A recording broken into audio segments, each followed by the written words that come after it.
के उमर,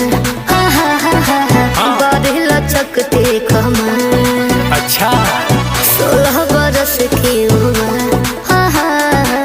बड़ी लचकते कमर। अरे सुनिए जी कहिए। आके गले से लगा लीजिए, हमको दीवाना बना लीजिए।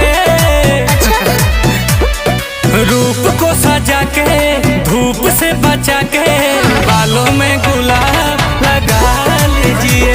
अरे दिल में जनाब बसा लीजिए।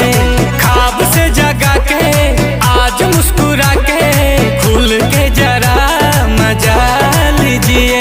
बालों में गुलाब लगा लीजिए। जी सुनिए तो क्या हुआ?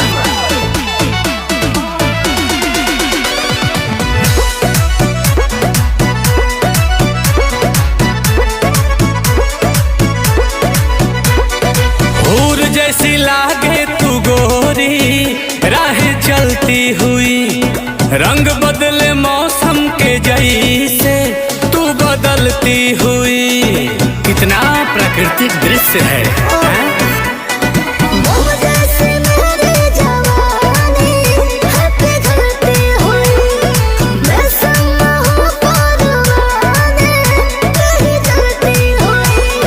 गौर फरमाइएगा। जी जनाब। एक नजर तो मिला लीजिए। अच्छा आंखों में चेहरा छुपा लीजिए। वो क्यों? रूप को सजा के धूप से बचा के बालों में गुलाब लगा लीजिए। अरे दिल में जनाब बसा लीजिए।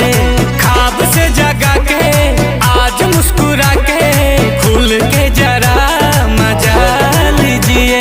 कि बालों में गुलाब लगा लीजिए।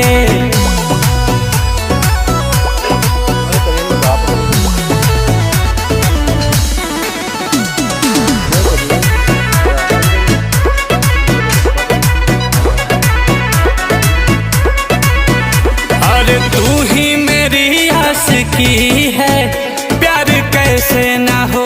ओहो लगती है अच्छी तेरी बातें, गुनगुना के कहो कहो कहो। सुनो सुनो।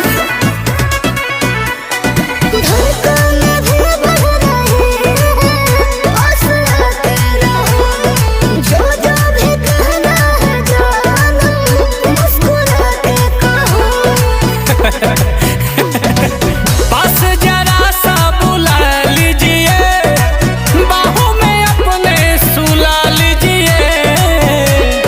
सुनिए रूप को सजा के धूप से बचा के बालों में गुलाब लगा लीजिए। दिल में जनाब बसा लीजिए।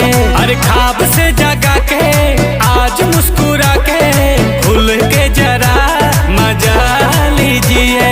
बालों में गुलाब लगा लीजिए।